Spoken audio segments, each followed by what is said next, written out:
প্রথম প্রতিযোগী হিসাবে আমি মঞ্চে ডেকে নিচ্ছি কিশোরগঞ্জের প্রতিযোগী শেখ মাহমুদুল হাসান আশরাফিকে। হাফেজ শেখ মাহমুদুল হাসান আশরাফি।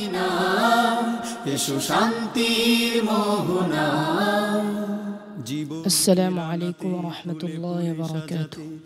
ওয়া আলাইকুম আসসালাম ওয়া রাহমাতুল্লাহি ওয়া বারাকাতুহু। আশরাফি, কেমন আছো তুমি? আলহামদুলিল্লাহ, আমি ভালো আছি আল্লাহর রহমতে। আপনি কেমন আছেন? জি আলহামদুলিল্লাহ।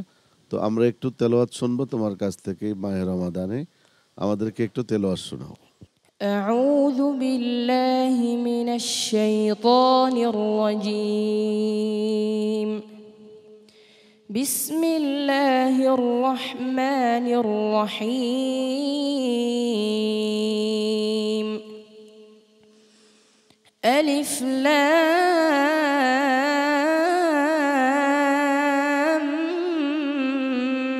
মিম।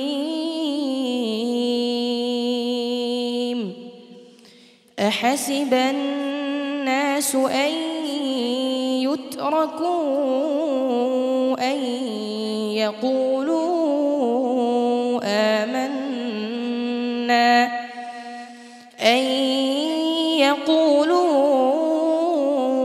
آمنا وهم لا يفتنون.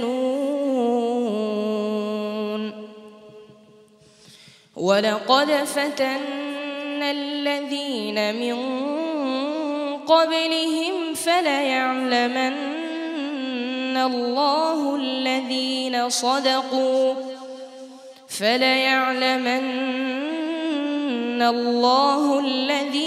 صدقوا وليعلمن الكاذبين.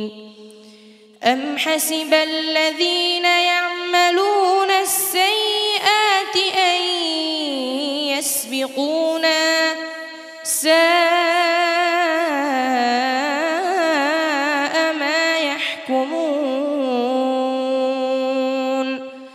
من كان يرجو لقاء الله فإن أجل الله لآت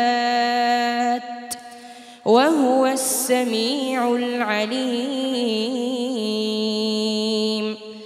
ومن جاهد فإنما يجاهد لنفسه إن الله لغني عن العالمين. والذين آمنوا وعملوا الصالحات لنكفرن عنهم سيئاتهم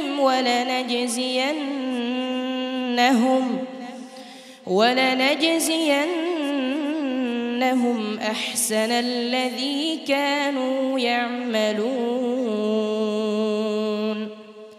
ووصينا الإنسان بوالديه حسنا وإن جاهداك لتشرك بي ما ليس لك به علم فلا تطعهما إلي مرجعكم فأنبئكم بما كنتم تعملون. حسبك. صدق الله مولانا العظيم وصدق رسوله النبي الكريم. মাহমুদুল হাসান আশরাফির তিলাওয়াত আমাকে অন্য কোনো জগতে নিয়ে গেছে।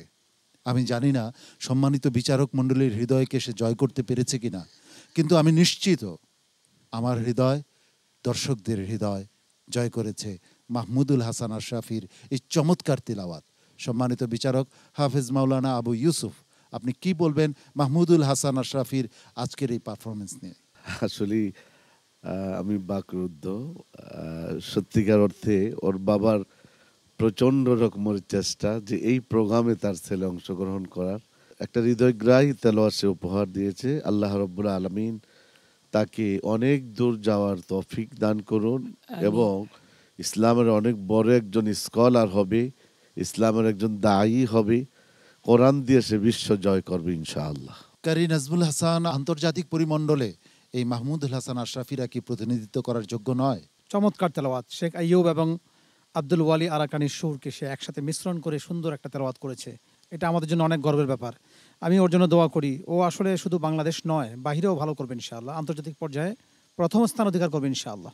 সম্মানিত অতিথি মোহতারাম ইব্রাহিম সরকার, আপনার কাছে কেমন লাগছে এই পরিবেশে মাহমুদুল হাসান আশরাফির এত চমৎকার তেলাওয়াত? আলহামদুলিল্লাহ, এমন একটি সুন্দর মনোরম পরিবেশে মাহমুদুল হাসান আশরাফির যে সুর তেলাওয়াত অসাধারণ, বলার কিছু নেই। আমি শুধু এতটুকু দোয়া করি মহান আল্লাহ তাকে কবুল করুক, সেজন্য সারা বিশ্ব জয় করতে পারে। মাহমুদুল হাসান আশরাফি, আল্লাহ রাব্বুল আলামিন তোমাকে যে নিয়ামত দান করেছেন, এই নিয়ামতের শুকরিয়া আদায় করলে শেষ হবে না। অনেক অনেক মোবারকবাদ, অনেক অনেক শুভকামনা তোমার জন্য। আসসালামু আলাইকুম ওয়া রাহমাতুল্লাহি ওয়া বারাকাতুহু।